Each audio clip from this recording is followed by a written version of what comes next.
அவனை பாத்தியா? அந்த மாதிரி ஆளை உலகத்துல எங்கேயாவது பார்த்திருக்கியா? இவன் ஸ்டேஜ்ல ஏறினாலே கல்லால் அடிப்பாங்க. இன்னும் பாடினா என்ன ஆகுறது?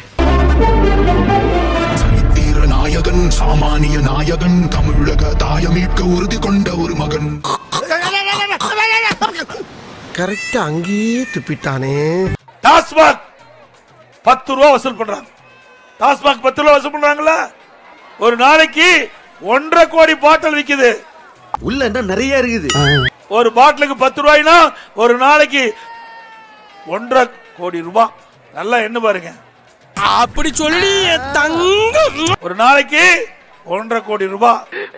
ஐயோ, நான் எங்க போய் சொல்லுவேன், யார்கிட்ட போய் சொல்லுவேன்? என் மாமன் சொன்னது இங்க நிக்கிறவனுக்கு கேட்டுச்சாடா? ஒரு நாளைக்கு 1.5 கோடி பாட்டில் விக்குது. ஒரு பாட்டிலுக்கு 10 ரூபாய்னா ஒரு நாளைக்கு 1.5 கோடி ரூபாய். ஒரு நாளைக்கு 1.5 கோடி பாட்டில் விற்குது. சரி, பாட்டிலுக்கு 10 ரூபா. சரி, அப்போ 1.5 கோடி இன்ட்டு 10, அதுவும் 1.5 கோடி தானா? அடிக்கிற அடியில உடம்பெல்லாம் புண்ணாயி பொணநாத்தம் வர அளவுக்கு அடிக்கணும். யார் இவனத்தானே? ஒன்ன தாண்டா பிலோ அட்ரா அடிக்கிற அடியில பின்னிடணும். மறுபடியும் அதே வேலையை பார்த்துட்டு அடிக்காத கொலகாரன். 30 நாளைக்கு 450 கோடி, வருடத்திற்கு 5400 கோடி கொள்ளையடித்த அரசாங்கம் திமுக அரசாங்கம். குறும்பு அந்த விளையாட்டுத்தனம் போகவே இல்லப்பா. இந்த ஆட்சி தொடர வேணுமா? தொடர வேணுங்களா? ஊழல் அரசாங்கம் தொடர வேணுமா? அசிங்கமா கேட்பேன். ரொம்ப பச்சையா இருக்கும். நான் குமார் அவசரப்பட்டிய 5400 கோடி ஏழை எளிய மக்கள் இருந்து சுரண்டப்பட்ட ஆட்சி தான் விடியா திமுக ஆட்சி. எல்லா விவரமும் எங்களுக்கு தெரியும். என்னடா கோரசா துப்புறியே? அது மட்டுமல்ல, இன்றைக்கு எல்லா துறையிலும் ஊழல் இல்லாத துறையே இல்ல. No problem. தாசில்தார் ஆபீஸுக்கு போய் எழுத மத்த எந்த அலுவலகத்துக்கு போனாலும் அங்க பணம் இல்லாம எந்த திட்டமே நிறைவேறாது. பணம் இருந்தா தான் சான்றிதழ் கிடைக்கும். அப்படி ஊழல் மலிந்த ஒரே அரசாங்கம் திமுக அரசாங்கம், ஸ்டாலின் அரசாங்கம். நீ உருட்டுமா, உன் நல்ல மனசுக்கு நீ தான் ஜெயிப்ப. விழா வந்து உறுப்பினர் திமுக உறுப்பினர் சேர்க்கிறாங்க. இதுவரைக்கும் தமிழ்நாட்டில் எந்த கட்சியிலும் யாரு வேணாலும் உறுப்பினர் சேர்த்தலாம், விரும்பலாம். அப்படித்தான் இருந்தது. கேட்டுக்க. இந்த விருப்பப்பட்டவங்க அந்த கட்சியில சேர வேண்டும்னா அந்த கட்சியுடைய படிவத்தை வாங்கி பூர்த்தி செஞ்சு கொடுப்பாங்க. ஆனா திமுக மக்களுடைய செல்வாக்கு இழந்துட்டாங்க. என்னப்பா சண்டைக்கு வர மாதிரி? நீ வேணா சண்டைக்கு வாடா, நீ வேணா சண்டைக்கு வா. இல்லனே, நான் என்ன சொல்றேன்னா, நீ யாரு நான் யாரு? ஒரு தாய் பிள்ளை. ஊருக்குள்ள நீ நானும் சண்டை போட்டோம், பாக்குறவன் என்ன நினைப்பா? அசிங்கமா நினைக்க மாட்டா? திமுக உறுப்பினர் குறைஞ்சு போச்சு. வேற வழி இல்ல, வீடு வீடா போய் கதவை தட்டி பிச்சை எடுக்கிற மாதிரி கதவை தட்டி என் கட்சியில சேருங்க, திமுக கட்சியில் உறுப்பினர் சேருங்க. அப்படி சேரலினா உங்களுக்கு மாதந்தோறும் கொடுக்கிற 1000 ரூபாய் நிறுத்திடுவேன். அந்த செயல்படுங்க. நீ போடுவா பரதேசி, உன்னை மீட்ல வந்து மிதிக்கிறேன். முதியோருக்கு 1000 ரூபாய் பென்ஷன் கொடு, அதையும் நிறுத்திடுவேன். அதோட ஏதாவது நலத்திட்ட உதவி பெற்றீங்களா அதுவும் நிறுத்திடுவேன். அது பார்த்தாலே தெரியுது சார். 1000 ரூபாய் நிறுத்திடுவேன். சொல்லிருக்கான் போடலையே. முதியோருக்கு 1000 ரூபாய் பென்ஷன் இல்லீங்களே, ஏதாவது நலத்திட்ட உதவி அதெல்லாம் ஒண்ணு எழுதலைங்க. நல்லா பண்றா, கேட்டுட்டு இருக்கல. இப்படி மக்களை மிரட்டி இன்றைக்கு திமுக கட்சி உறுப்பினர் ஆவது வெட்கக்கேடு. உனக்கெல்லாம் மானம், சூடு, சொரணை, ஈனம் எதுவுமே கிடையாதா? சோறு தானே திங்கிற. இப்படிப்பட்ட ஒரு கட்சி இருக்குதுன்னா அது தமிழ்நாட்டில் இருக்கிற திமுக கட்சி. இந்த பிரச்சனைக்கு என்னால மட்டும் முடிவு காண முடியாது. 2 பேரும் திமிர விடாம காலை பிடிச்சு அமைக்க, ஒருத்தன் மண்டைய பிடிச்சு அமைக்க, ஒரே வெட்ல தலை வர முண்டை வர நான் உருட்டி விட்டு போகல. இன்னையில இருந்து என் பேர் பேச்சு முத்துறா, நாளைல இருந்து பூச்சி முத்திர மாத்தீங்களா? சாப்பாடு எல்லாம் போடுறோம், ஓட்டு மட்டும் போட மாட்டேன் அப்படிங்கிறாங்க.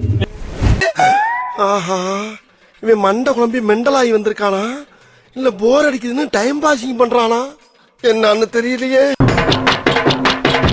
தெருல நின்னு உங்களுக்கு சாப்பாடு எல்லாம் போடுறோம், ஓட்டு மட்டும் போட மாட்டேன் அப்படிங்கிறாங்க. கொஞ்சோண்டு சட்னி வேணா தர்றேன், நக்கிட்டு போறீங்க. சாப்பாடு எல்லாம் போடுறோம், ஓட்டு மட்டும் போட மாட்டேன் அப்படிங்கிறாங்க.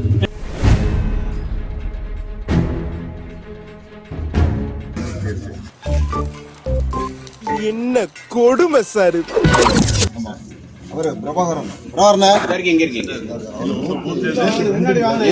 கையெடுங்க. இருக்காங்க எல்லாம் இது மேல்மேட்டு குடிமக்கள், அதனால வெளியே வர மாட்டாங்க. அதை கொண்டு வரல நாக்கே தெரியும். எல்லாரும் நீங்க வாங்க, உங்களுக்கு சாப்பாடு கூட போட்டுருவாங்க. இந்த பிச்சைக்காரன் ஆச்சு இவ்வளவு தாராளமா யாருமே சாப்பாடு போட்டு கிடையாது. நீங்க நல்லா இருப்பீங்க. எனக்கு சொன்னாரு, நீங்க நான் எனக்கு தெரியல நின்று உங்களுக்கு சாப்பாடு எல்லாம் போடுறோம், ஓட்டு மட்டும் போட மாட்டேன் அப்படிங்கிறாரு. இந்த வீட்ல இருந்து ஒண்ணுக்கு தானே பிரெயின் இருக்கு. சும்மா என்னடி ஆளாளுக்கு மாத்தி மாத்தி குழப்புறீங்க? அவங்க என்ன சொன்னது எல்லாம் பேசுறாங்க. இதுல வந்து இப்போ இது மாநில தலைவர், பாஜக மாநில தலைவர், நாங்கள் இப்பொழுது வேலை கையில் எடுத்து உள்ளோம். எப்பா ராசா, நாங்கள் இப்பொழுது வேலை கையில் எடுத்துள்ளோம். 2026 தமிழ்நாட்டை கையில் எடுப்போம். யா நீ அந்த வேலை கையில் எடு, இல்ல அந்த முருகனுக்கு காவடி கூட எடு. தமிழ்நாட்டுல தண்ணி இருக்குல்ல, அதெல்லாம் ஆவியாய் மேல கூட போயிரும். தமிழ்நாட்டுல இருக்க மண் ஒருபோதும் காவி ஆகாது அப்படின்னு பேசினாலும் அந்த ஆளுக்கு அதுவும் புரியாது. இது கொள்ளுற முதல்ல கண்ணத்தோட நான் அழுவலையா, கண்ணு வேர்க்குது.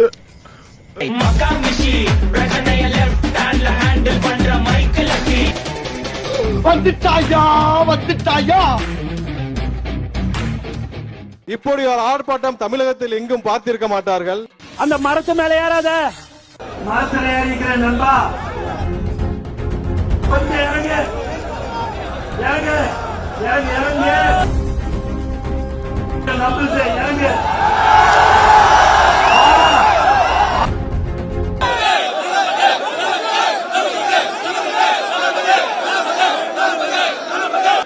தமிழ்நாட்டில் நேற்று பார்த்து ஒரு அரசியல் கட்சி தலைவர் மாட்டெல்லாம் நிக்க வச்சு பேசிட்டு இருந்தாங்க. என்னாச்சு உனக்கு? உடம்பு எதுவும் சரியில்லையா, இல்ல சாப்பாடு செல்லலையா? என்ன மாடெல்லாம் வாக்காளர் உரிமை கேக்குது. இவருதான் மானஸ்தன். வணக்கம். மானஸ்தனா? மூஞ்சி பார்த்தா அப்படி தெரியலையே. சோ இன்னைக்கு மக்கள் ரொம்ப ராடிக்கலா போறாங்க. இன்னொரு அரசியல் தலைவர் மரமேறிட்டு இருக்காரு.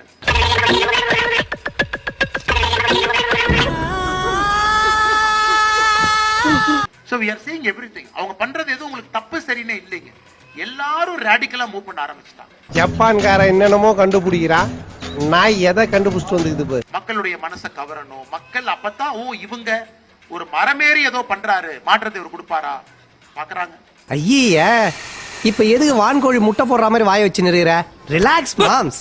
அப்புறம் நம்ம அண்ணன் அண்ணாமலை அவர்கள், அவர் எப்படின்னா நம்ம முதலமைச்சர் எப்படின்னா பள்ளி கல்லூரிகளில் சாதி வேத இனம் எதுவுமே இல்லாம இருக்கணும்னு பேசிட்டு இருக்கும்போது அவர் புதுசா வந்து நம்முடைய குழந்தைகள் உத்ராட்ச கொட்டை அணிந்து நெத்தியில் பட்டை அணிந்து அவன் பள்ளிக்கூடம் போறான், மடத்துக்கு பாட்டு பாட போகல, கோவிந்தா ஹரே கோவிந்தான் பாட்டு பாட போகல, அவன் பள்ளிக்கூடம் போறான். பள்ளிக்கூடத்துக்கு எப்படி போகணுமோ அத மாதிரிதான் அங்க போயாகணும். இஷ்டத்துக்கு போக முடியாது. யாரும் பார்க்கல. இங்க 200 பேர் 12வது தொகுதியாக உங்களை சந்திக்கிறேன். எந்த தொகுதியிலையும் இந்த அளவுக்கு மக்கள் வெள்ளம் இல்ல, எழுச்சியும் பார்க்க முடியல. இந்த எழுச்சி வெற்றிக்கு அறிகுறி. If you have any doubt, come to my room. கூட்டம் பார்க்கின்ற பொழுது பன்ருட்டி சட்டமன்ற தொகுதி வெற்றி பெற்று விட்டது. டேய், என்னடா பால் விளம்பரத்து வேற பசுமாடு மாதிரி பல்ல காமிச்சுட்டு இருக்கிற? இங்க இருக்கிற ஆரவாரம் எழுச்சி ஸ்டாலின் செவிய கிழிக்க வேண்டும். அது என்னமா அப்ப கொஞ்சம் கூட வெக்கப்படாம பேசிட்ட? ஆக வருகிற சட்டமன்ற தேர்தலில் அனைத்து இந்திய அண்ணா திராவிட முன்னேற்ற கழக கூட்டணி அதிமுக பெரும்பான்மையான இடங்களிலே வெற்றி பெற்று தனி பெரும்பான்மையோடு ஆட்சி அமைக்கும். அதுக்கு இங்க இருக்கிற பன்ருட்டியில் இருக்கிற நகர மக்களே சாட்சி. நக்கல்யா அவனுக்கு. ஸ்டாலின் பேசுறாரு 200 தொகுதியில வெற்றி பெறுவான்னு. ஸ்டாலின் அவர்களே, இன்றைக்கு இந்த நிமிடம் இங்க பேசுறது, பன்ருட்டி நகரத்துல பேசுறது லைவ்ல பாத்துக்கிட்டு இருப்பீங்க. இதற்கு மேலையா நீங்க வெற்றி பெற போறீங்க?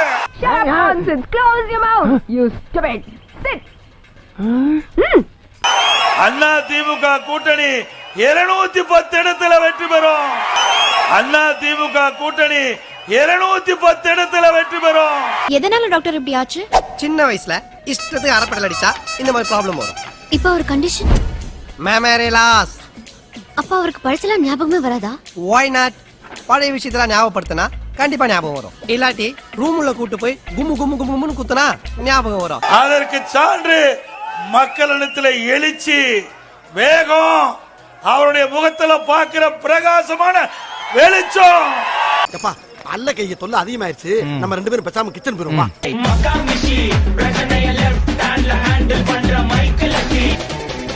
வந்துட்டாயா வந்துட்டாயா